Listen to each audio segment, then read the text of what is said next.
يا أهلا بكل متابعين إيمان في كل مكان. وحشتوني قوي قوي من الرواية اللي فاتت. جاية وجايبالكم معايا رواية جديدة، رواية حلوة وقوية جدا.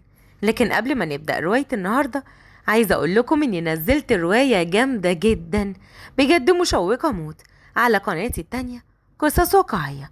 اسم الرواية طفلة في قلب الشيطان. بجد بجد من أجمل الروايات اللي ممكن تشوفوها، رواية قوية جدا، متأكدة إن كلكم هتحبوها. وقبل ما نبدأ رواية النهاردة، يا ريت ما تنسوش تصلوا على النبي وتفجروا زر اللايك. يلا نبدأ. بقول لك إيه يا سعدية، البت جاي لها عريس، واللي أنا أعرفه يعني عنه إنه غني قوي ومعاه فلوس كتير. إيه رأيك؟ أنا عارف إنك هتقولي البت لسه صغيرة، بس أنا شايف إنها كبرت خلاص. البت حاجها تتجوز. عندك حق يا جمال. لا، وانا اقول ليه البت لسه صغيرة؟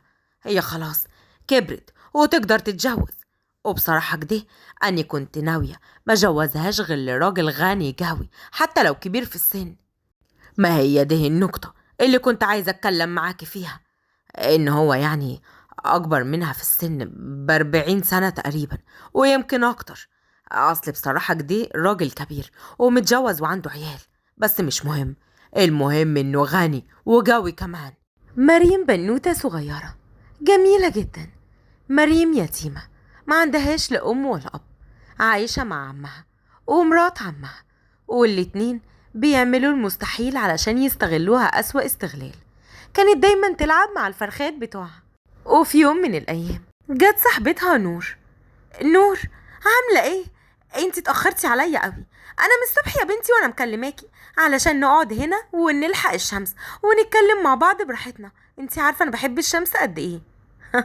عندك حق، بس بصراحة انا اتأخرت علشان بابا كان عايزني اديله علاج الانسولين بتاعه. انتي عارفة بقى، عنده السكر عن قريب والموضوع صعب عليه. يا حبيبتي، ألف سلام عليه، ربنا يشفيه إن شاء الله. بقولك ايه، احنا النهاردة هنقضي اليوم مع بعض. أنا شفت قطة من شوية حلوة قوي، تعالي نلعب معاها أنا وانتي. طيب، انتي عارفة أنا كمان بحب القطط قد ايه. بس بقولك ايه، هو عمك ومرات عمك فين؟ سايبينك كده لوحدك؟ قعدوا مع بعض شوية وبعدين نور روحت، وفجأة لقيت الباب بيتفتح عليها. عمها ومرات عمها دخلوا ورزعوا الباب وراهم. مريم. نعم. نعم يا عمي. بصي بقى، انتي جايلك عريس، العريس ده غني قوي، هينشلنا من الفجر اللي احنا فيه، معاه فلوس كتير. المهم انك تتجوزي وتعيشينا في النعيم يا بنت. اتجوز؟ اتجوز ايه بس؟ انا مش عايزه اتجوز، انا اصلا ما بفكرش في الجواز. انا لسه ما خلصتش دراستي، وبعد ما اخلص دراسه بعدين ابقى افكر في الجواز. وبعدين نفسي اما اخلص دراسه اشتغل. شغل ايه يا ام شغل؟ الشغل قال يا اختي، اللي اشتغلوا خدوا ايه؟ ما انت قاعده اهو اكله شاربه نايمه، لا شغله ولا مشغاله. عمري ما قلتلك حطي يدك في الشج. انت بقى لازم دلوقتي تسمعي كلام عمك وهتتجوزي، يعني هتتجوزي يا بنت، مفهوم؟ ومشي هما الاتنين. اما بقى مريم انهارت من العياط، لانها عارفه انهم طالما قالوا كلمه لازم ينفذوها، وما كانتش عارفه تتصرف ازاي. اما بقى مريم بعد ما كانت نور روحت، اتصلت بيها تجيلها بسرعه. هي يا بنتي، انا كنت خلاص دخلت البيت ولسه بعمل لبابا الاكل لقيتك بتكلميني، سبته بسرعه وجيت علشان اشوف في ايه.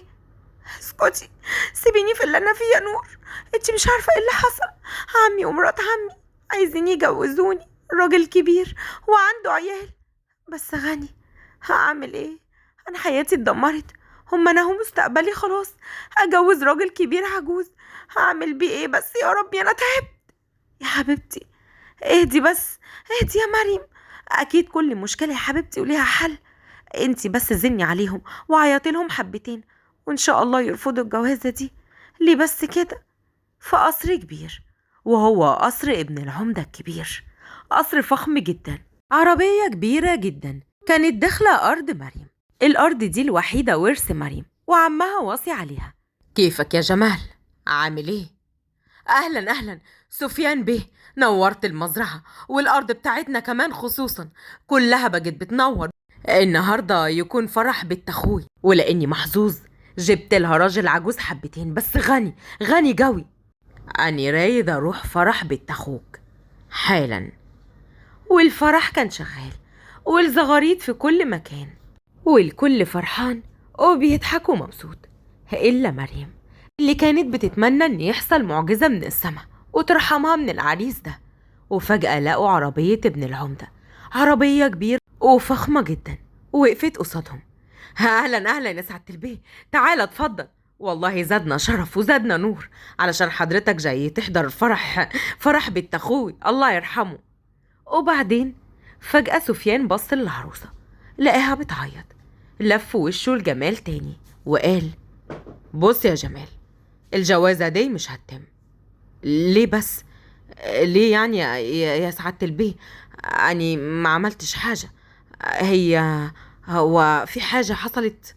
بدون كلام سفيان أخد العروسة من وسط عريسها ومن كل المعازيم ودخل بيها على جوه على السلم بتاعهم.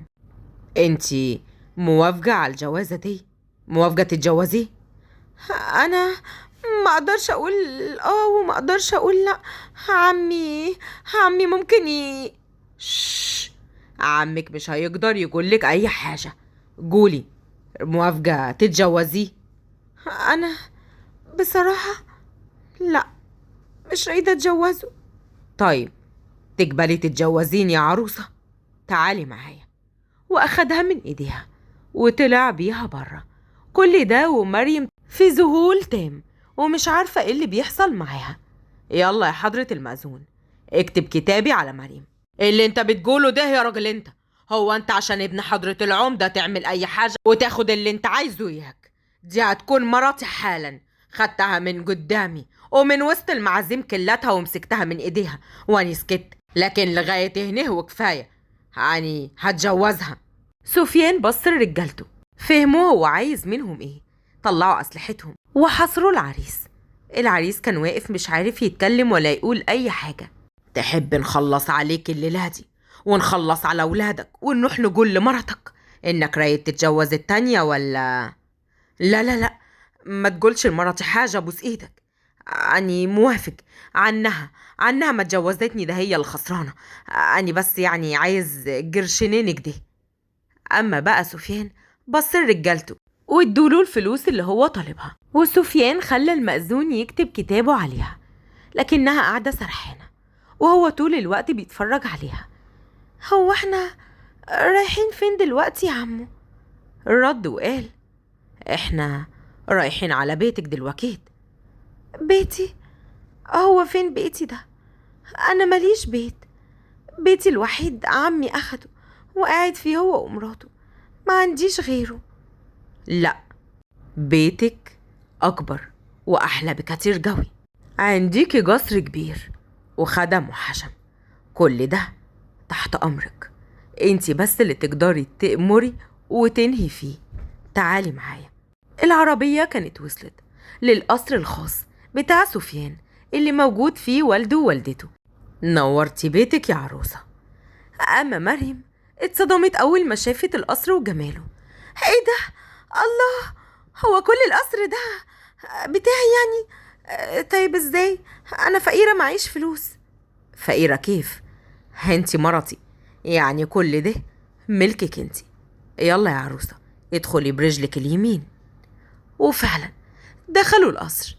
مساء الخير، كيفك يا بوي؟ كيفك يما؟ الحمد لله يا ولدي، احنا كويسين. الا قول يا سفيان، هي مين العروسة اللي حداك دي يا ولدي؟ العروسة دي تكون مرت ابنكم، مرتي. نعم، مرتك كيف يا سفيان؟ أنا تحيلت عليك كتير قوي إنك تتجوز، ويوم ما تتجوز تحرمنا من الفرحة دي وتتجوز من ورانا. أمك عندها حق يا ولدي. كيف يعني تروح تتجوز؟ ليه؟ ملكش أهل، ملكش أب يقف معاك؟ وبعدين مين دي ومين عيلتها؟ أني اتجوزت وخلاص. طلبتوا مني كتير قوي وأني كنت رافض الجواز علشان نصيبي ما كانش جه، لكن أني نصيبي كان الليلة دي عن إذنكم. والده ووالدته كانوا في صدمة ومش عارفين يا ترى إيه اللي حصل علشان يقدر يتجوز من غير حتى ما أهله يعرفوا.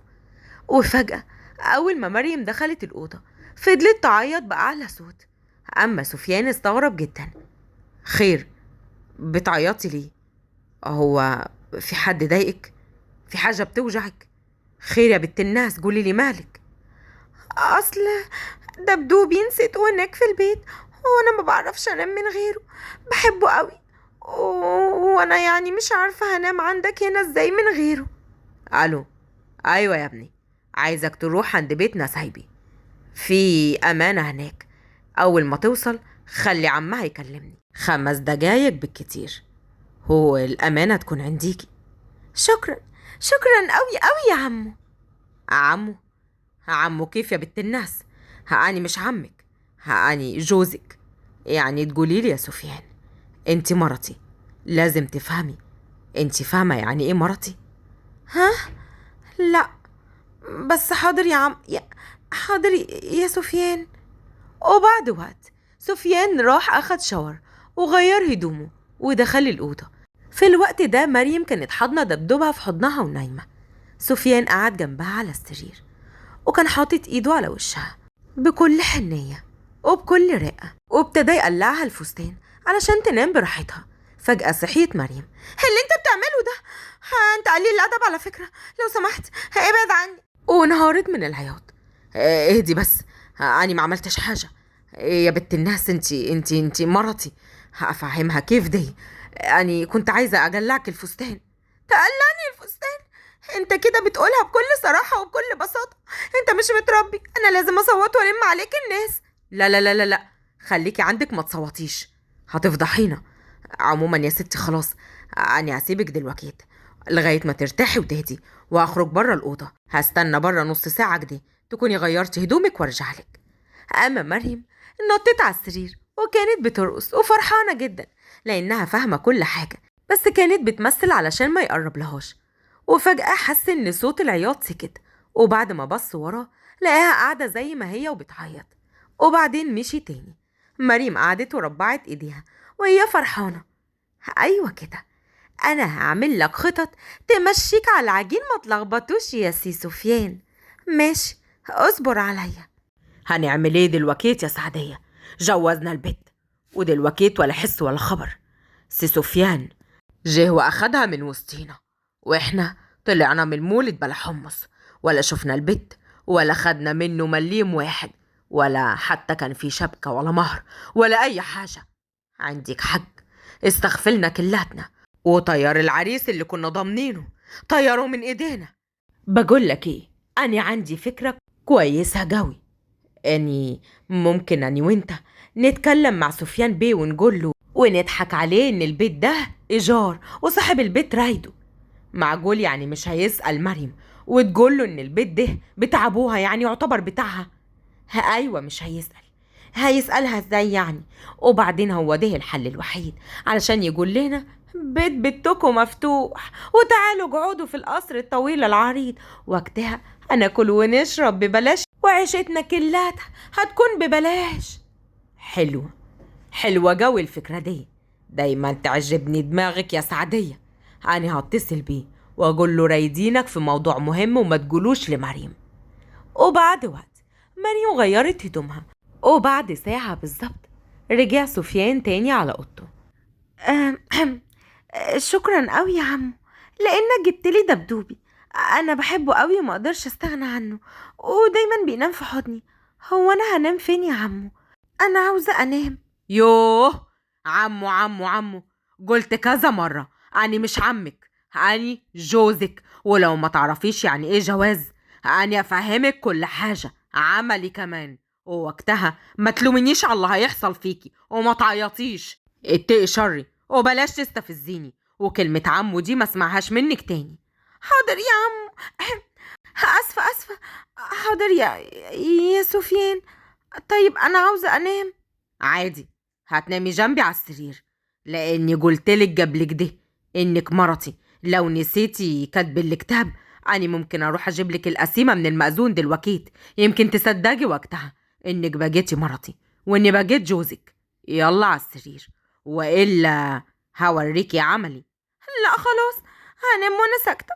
اتفضلي يا سفيان. أيوة كده. وبالنسبة بقى لليلة الدخلة، ايه، هتقولي لي برضو مش فاهمة حاجة. بصراحة يا سفيان، أنا عايزة أنام وعندي صداع وكمان بطني بتوجعني ومش هينفع بقى، وفهمك كفاية. فهمت. يعني حبكت الليلة دي ازاي؟ يعني مش فاهمة أي حاجة في أي حاجة كده. عموما خلاص، يعني 3 4 أيام بالظبط ونشوف بقى العملي هيقول ايه. وفعلا نام سفيان ونامت جنبه مريم، والأول مرة يجمعهم أوضة واحدة وسرير واحد. ينفع اللي حصل ده يا حج؟ أنا مش عارفة كيف عمل فينا كده واستغفلنا وراح اتجوز من ورانا حتة بنت عيلة صغيرة. أنا معرفش أصلا بنت مين البنت دي. أنا سألت واستفسرت وعرفت إنها بنت أخو جمال اللي كان شغال عندينا سواق. وبصراحة أنا اتصدمت. بيقولوا إن اتجوزها ليلة فرحها، خطفها من عريسها واتجوزها. ايه؟ جمال؟ يا دي المصيبة، رايح يتجوز بنت أخو جمال اللي كان عندنا سواق؟ يعني دلوقتي جمال بقى من نسايبنا؟ هاني هتجنن. هاني خلاص تعبت من سفيان وما بقتش قادرة استحمل كل تصرفاته دي. لا، استحملي يما، وهو ده الأمر الواقع. صباح الخير، هتفطروا من غيري ولا ايه؟ لا يا ولدي، مش هنفطر من غيرك ولا حاجة. احنا كنا مستنيينك علشان تفطر معانا وتفهمنا كم شغلك دي. ليه اتجوزت البت دي؟ ايوه، ليه بنت اخو جمال بالذات دونا عن بنات البلد كلها؟ ليه يا سفيان؟ ليه غاوي يا ولدي تجهرني وتحرق قلبي وتحرق قلب ابوك؟ ليه عايز تذلنا وتخسف بينا الارض وحتة عيلة صغيرة؟ يا جماعة، أنا شايف يعني إن انتوا مديين الموضوع أكبر من حجه. عادي، البنت دي لسه صغيرة، كانوا رايدين يجوزوها راجل كبير، واني بقى وقفت في الجوازة دي وقلت مستحيل تتجوزوا. وطبعا علشان سمعتها كنت لازم اتجوزها، واتحسبت عليك جوازة يا ولدي. كل اللي انت بتقوله ده ما ينفعش وما يصحش. اني مستحيل ارضى عن الجوازة دي. انت لازم تطلقها. عملت اللي عليك واتجوزتها، خلاص بقى. استنى شهر كده وطلقها وكل واحد يروح لحاله. بس إن أبغض الحلال عند الله الطلاق، والبت لسه صغيرة، سمعتها هتبقى ألعن لما تبقى في العمر ده ومتطلقة. أنا بقول يعني إننا نديهم فرصة كده، يمكن يحبوا بعض. والله يا أبوي أنت بتقول كلام زين وزي الفل. أنا يعني بقول كده هناخد فرصة مع بعضينا، وهي لو حبت تتطلق أكيد هطلقها. مستحيل أذيها. أنا اتجوزتها علشان أحميها من عيلتها اللي رايدين يجوزوها الراجل كبير متجوز وعنده عيال كمان. عن إذنكم أنا مش فاضي. سفيان بكلامه العاقل خلى والده ووالدته دماغهم تشتغل ويبتدوا يفكروا في كلامه. الله، انتوا بتاكلوا؟ انا جعانه جعانه قوي، ما اكلتش حاجه من امبارح. ازاي حضرتك؟ ازيك يا ماما الحاجه؟ انت كويسه؟ ايه ماما الحاجه دي؟ بقول لك ايه، انا اصلا مش موافقه على الجوازه الهباب دي، واياك تقولي لي ماما الحاجه دي تاني. انت مستحيل تكوني مرات سفيان. سفيان حاجه كبيره قوي، ويوم ما يتجوز لازم يتجوز انثى على حق، مش واحده زيك. مريم اتكسفت جدا واتضايقت من كلامها، صعبت جدا على والد سفيان. ما تزعليش منها يا بنتي، هي يعني ست كبيرة وكل حاجة، بس والله عقلها زي الأطفال الصغيرة. هي طيبة واللي في قلبها بتقوله على لسانها على طول. ما تزعليش منيها. وانا عملت حاجة؟ انا طول حياتي الناس بتفهمني غلط، وطول حياتي الناس بتعاملني باسلوب وحش، وانا كل ذنبي ان ابويا وامي ماتوا في حادثة وسابوني مع عم ظالم. احنا من عيلة كبيرة وغنية قوي، كنا عايشين في القاهرة، ولما ابويا مات جيت هنا وعشت في الصعيد. معلش يا بنتي، الله يرحمهم. ان شاء الله ربنا يهدي النفوس يا بنتي، ويكون سفيان العوض ليكي. سلام عليكم. ازيك يا عم جمال؟ ازيك يا خالة سعدية؟ قالولي انك رايدني في موضوع مهم. بصراحة يا ولدي، أني رايدك في موضوع مهم قوي. أصل البيت اللي احنا ساكنين فيه ده البيت ده إيجار، وصاحب البيت هيرمينا في الشارع. رايد البيت. معقول؟ كيف الكلام اللي بتقوله ده؟ إيجار؟ أنا كنت فاكره إنه ملك بتاعك. ما كنتش أعرف أبدا إنه إيجار. لا، من اللي جالك الحديد ده إيجار، زينا زي أي حد مرمي في الشارع، وصاحب البيت رايد البيت وعايز يجوز ابنه فيه، وإحنا هنترمي في الشارع. لا طبعا، تترموا في الشارع وبيت بنتكم موجود؟ أكيد لا، بيت مريم موجود، القصر ده كله بتاع مريم، وانتوا هتنوروا البيت كلاته. تعالوا معايا. مريم كانت قاعدة في أوضتها بتلعب بدبدوبها، فرحانة جدا بالأوضة الكبيرة الجميلة دي اللي بتبص على البيسين. وفجأة بتبص جنبها، لقيت أكتر 2 بتكرههم في حياتها ودايما بيسببوا لها أذى نفسي: عمها ومرات عمها. ايه ده؟ هو انتوا ايه اللي جابكوا هنا؟ هو انتوا بتطلعوا لي منين؟ هو انا مش عارفة اهرب منكم خالص. يا اختي، مش هتعرفي تهربي منينا، كل ما تحبي تهربي في مكان هتلاقينا وراك. وانت يا اختي عايزة تقعدي في العز ده كلاته، واحنا بقى نقعد في الشقة اوضتين دول؟ لا، رايدين ناكل ونشرب ببلاش زيكي. ايوه، احنا جوزناكي جوازة زينة جوي، وجعتي يا بت واقفة واتجوزت ابن العمدة، كان اغنى من العريس اللي كنت هجوزهولك. حاولي تكبشي منه وتدينا. يعني انتوا عايزين مني ايه؟ يعني اسرق جوزي؟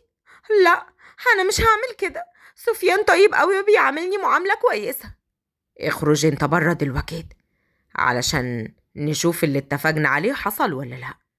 طيب، مستنيكي تحت على البتاع اللي اسمه ايه ده، البسيم، وانت بيكلميني. وبعدين مريم كانت خايفة جدا، مرات عمها كانت نظرتها قوية جدا، النظرة كلها رعب. قوليلي، عملتي مع جوزك ايه؟ حصل ولا ما حصلش؟ ها؟ لا، هو ايه اللي انتي بتقوليه ده؟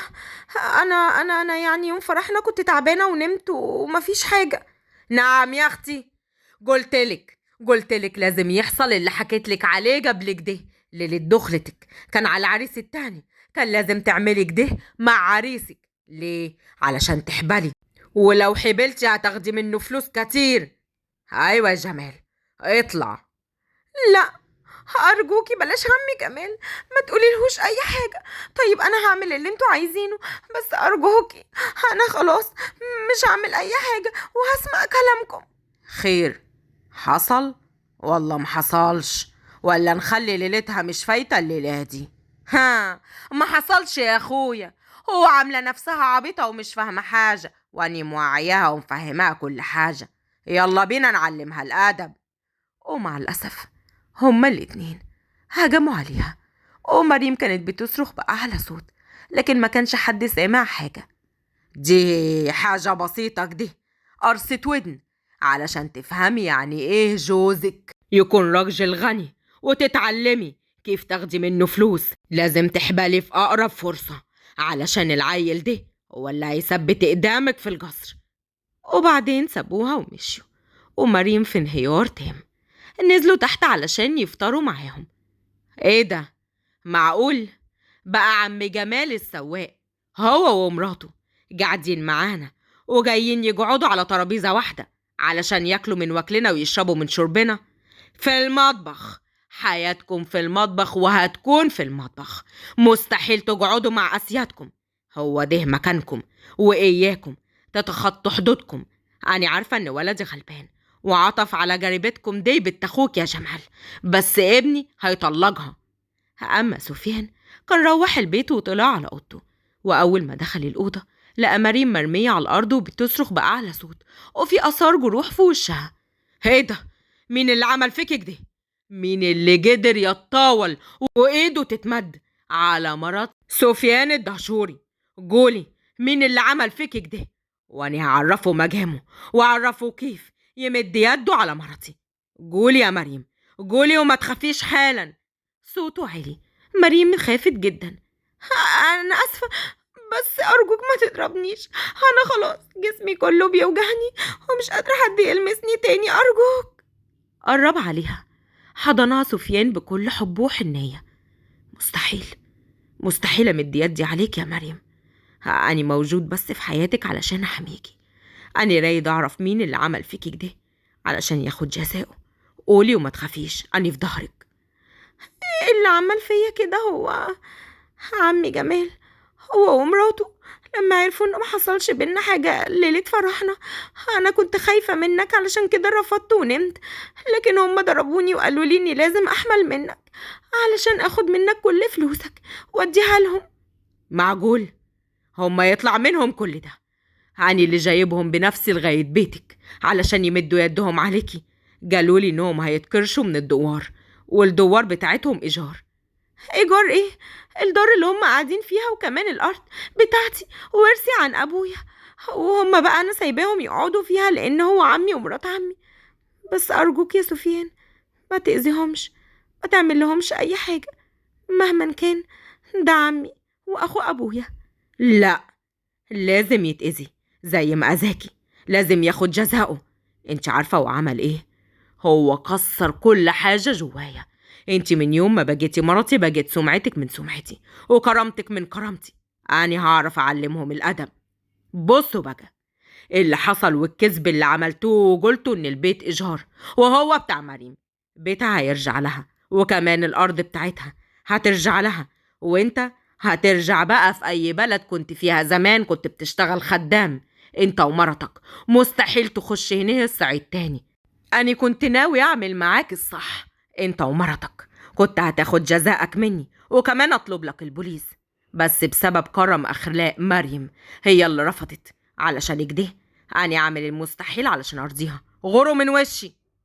يا حبيبتي يا بنتي، عملوا فيكي ايه المجرمين دول؟ معلش ما تزعليش، الجروح دي هتروح وتخفي وتبقي زي الفل. اعتبريني زي امك اللي ماتت.